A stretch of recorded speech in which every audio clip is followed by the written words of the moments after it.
আলহামদুলিল্লাহি ওয়াকাফা ওসালামুন আলা ইবাদিহিল্লাযীনা ইসতাফা আম্মা বা'দ। সুপ্রিয় দর্শক শ্রোতা, আসসালামু আলাইকুম ওয়া রাহমাতুল্লাহি ওয়া বারাকাতুহু। সময় সংবাদের নিয়মিত অনুষ্ঠান তাসাউফ থেকে আপনাদের সকলকে জানাচ্ছি আন্তরিক শুভেচ্ছা ও মোবারকবাদ। সুপ্রিয় শ্রোতা, আজ আমরা আলোচনা করব আত্মীয়ের সাথে সম্পর্ক মানে আল্লাহর সাথে সম্পর্ক।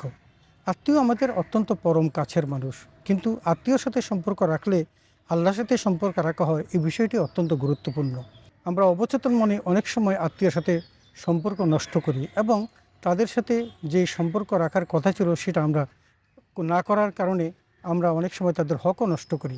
এই বিষয়গুলো সম্পর্কে যদি আমরা জানতে পারি, তাহলে আমার বিশ্বাস আমরা কেউ আত্মীয়র সাথে কোনো খারাপ আচরণ করব না এবং তাদের যথাযথ হক আদায়ের ব্যাপারে আমরা সচেষ্ট থাকব ইনশাআল্লাহ।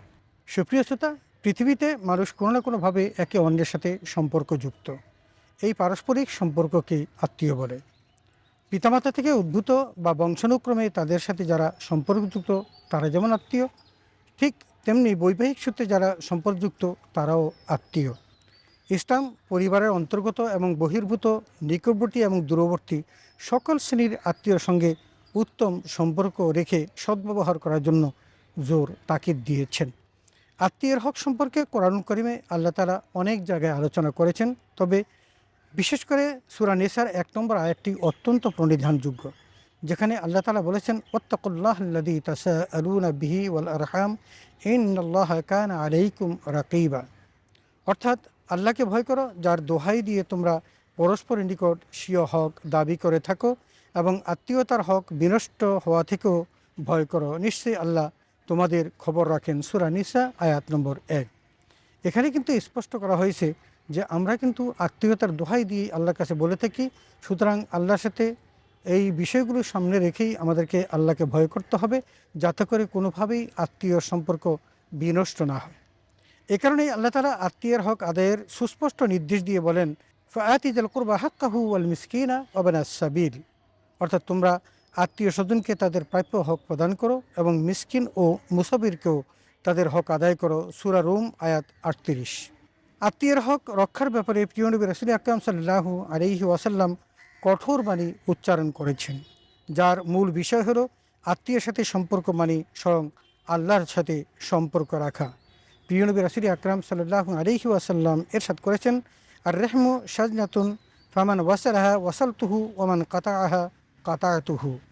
অর্থাৎ রক্ত সম্পর্কিত আত্মীয়তা ঢালস্বরূপ, যে এর সাথে সম্পর্ক জুড়ে রাখে আমি আল্লাহ তার সাথে সম্পর্ক জুড়ে রাখি, আর যে লোক আত্মীয়ের সাথে সম্পর্ক ছিন্ন করে আমি তার সাথে সম্পর্ক ছিন্ন করি। সহিহ বুখারী।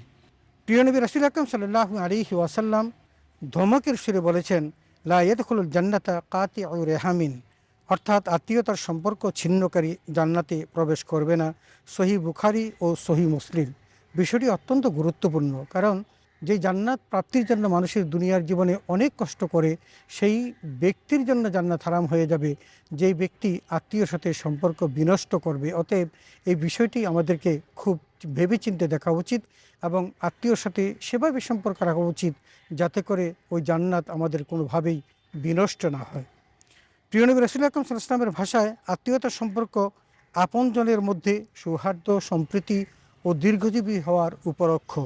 কারণ নবীজি ইরশাদ করেছেন, মান আহাব্বা আন ইয়াবসুতা লাহু ফি রিজকিহি ওয়া ইয়ানসাউ লাহু ফি আথরিহি ফালিয়াসিল রাহিমাহু।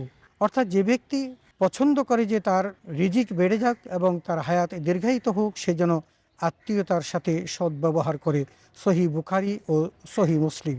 সুপ্রিয় শ্রোতা, এখানে কিন্তু স্পষ্ট হয়েছে যে আত্মীয় সাথে সম্পর্ক যিনি রাখবেন, আল্লাহ তাআলা তার একদিকে যেমন আয়ু বাড়িয়ে দিবেন, অন্যদিকে তার রিজিকের মধ্যে প্রশস্ততা দান করবেন। আত্মীয়তার বন্ধন ছিন্নকারীকে আল্লাহ তাআলা জাহান্নামের ভয় দেখিয়েছেন। কোরআনুল কারীমে আল্লাহ তাআলা ইরশাদ করেন, আল্লাযীনা ইয়ানকুদুনা আহাদাল্লাহি মিন বা'দি মিসাকিহি ওয়া ইয়াকতাউনা মা আমারাল্লাহু বিহি আন ইউসালা ওয়া ইউফসিদুনা ফিল আরদ উলাইকা লাহুমুল লা'নাতু ওয়া লাহুম সুউদ দার। অর্থাৎ আল্লাহ তাআলা ওয়াদা ও চুক্তি দৃঢ়ভাবে স্থাপিত হওয়ার পর যারা তা ভঙ্গ করে, আর আল্লাহ তাআলা যা মিলিয়ে রাখার নির্দেশ দিয়েছেন তা ছিন্ন করে এবং পৃথিবীতে বিপর্যয়ের সৃষ্টি করে, তাদের জন্য অভিসম্পাদ এবং পরকালে রয়েছে তাদের জন্য খারাপ পরিণতি। সূরা রাদ আয়াত নম্বর 25। সুপ্রিয় শ্রোতা, এখানে কিন্তু তিনটে বিষয় স্পষ্ট হয়েছে যে আল্লাহর সাথে যারা প্রতিশ্রুতি দিয়েছেন সেই প্রতিশ্রুতি যারা রক্ষা করে না, এবং আত্মীয়র সাথে সম্পর্ক রাখার জন্য আল্লাহ নির্দেশ দিয়েছেন, যদি সেই আত্মীয়তার সম্পর্ক বিনষ্ট করে এবং দুনিয়ার মধ্যে যদি ঝগড়া বিবাদ, মারামারি, হানাহানি, কাটাকাটি ইত্যাদির মধ্য দিয়ে ফাসাদ সৃষ্টি করে, আল্লাহ রাব্বুল আলামিন তাদেরকে জাহান্নামের ভয় দেখিয়েছেন। এ ব্যাপারে ইসলামের বিধান হলো আত্মীয় ক্ষুধার্ত থাকলে তাদের আহার দিবে, ঋণী থাকলে ঋণ পরিশোধ করবে, শঙ্কাগ্রস্ত থাকলে নিরাপত্তা দিবে, সুখে দুঃখে তাদের পাশে থাকবে, মাঝে মধ্যে তাদের উপঢৌকন পাঠাবে, নিয়মিত যোগাযোগ রাখবে ও সাক্ষাৎ করবে এবং তাদের ভালো মন্দর খোঁজখবর রাখবে। এই বিষয়গুলো কিন্তু আত্মীয় সম্পর্ক রক্ষা করার সবচেয়ে বড় মাধ্যম। এগুলো যদি আমরা করতে পারি তাহলে আত্মীয় যেরকম সন্তুষ্ট থাকবে, ঠিক তেমনি আমরাও আল্লাহর কাছে তার মহাখাজা থেকে বাঁচতে পারবো এবং পরকালীন জীবনে মুক্তি পেতে পারবো। দুঃখজনক হলেও সত্য যে অনেক সময় গরিব আত্মীয়রা অবমূল্যায়িত হয়, তাদের প্রতি তুচ্ছ তাচ্ছিল্য করা হয়, তাদের সাথে ভালো ব্যবহারটুকুও করা হয় না। এ সকল ধনীদের ধিক্কার দিয়ে প্রিয় নবী রাসূল আকরাম সাল্লাল্লাহু আলাইহি ওয়াসাল্লাম বলেন, আর রেহমু মুআল্লাকাতুন বিল আরশ তাকুলু মান ওয়াসালানি ওয়াসালাহুল্লাহ ওমান কাতাআনি কাতাআহুল্লাহ। অর্থাৎ রেহেম তথা আত্মীয়তা আল্লাহর আরশের সাথে ঝুলন্ত থাকে। যে আমার সাথে সম্পর্ক রাখে আল্লাহ তাআলা তার সাথে সম্পর্ক রাখবে, আর যে আমার সাথে সম্পর্ক ছিন্ন করবে আল্লাহ তাআলা তার সাথে সম্পর্ক ছিন্ন করবে। সুপ্রিয় শ্রোতা, বিষয়টি অত্যন্ত গুরুত্বপূর্ণ, কারণ কেউ যদি আত্মীয়র সাথে সম্পর্ক রাখে ওই ব্যক্তির সাথে আল্লাহ সম্পর্ক রাখবেন, আর কেউ যদি আত্মীয়তার সাথে সম্পর্ক বিচ্ছিন্ন করে তাহলে তার সাথে আল্লাহ তাআলা সম্পর্ক বিচ্ছিন্ন করবেন। সুপ্রিয় শ্রোতা, কারোর সাথে যদি আল্লাহ কোনো সম্পর্ক না রাখেন, তার রহমত যদি তার প্রতি বর্ষিত না হয় এবং তার প্রতি যদি রুষ্ট থাকেন, তাহলে তার জন্য পরকালীন জীবন অত্যন্ত কষ্টকর এবং অত্যন্ত দুঃখের। অতএব আমাদের মনে রাখতে হবে, রাসূল আকরাম সাল্লাল্লাহু আলাইহি ওয়াসাল্লাম সহিহ বুখারীতে একখানা হাদিস বর্ণনা করেছেন যেটা অত্যন্ত গুরুত্বপূর্ণ। সেটা হলো এই, মান কানা ইউমিনু বিল্লাহি ওয়াল ইয়াউমিল আখির ফালিয়ুকরিম দাইফাহু। কোনো ব্যক্তি যদি আল্লাহ এবং পরকালে বিশ্বাস করে তো সেই জন্য তার মেহমানের সম্মান করে।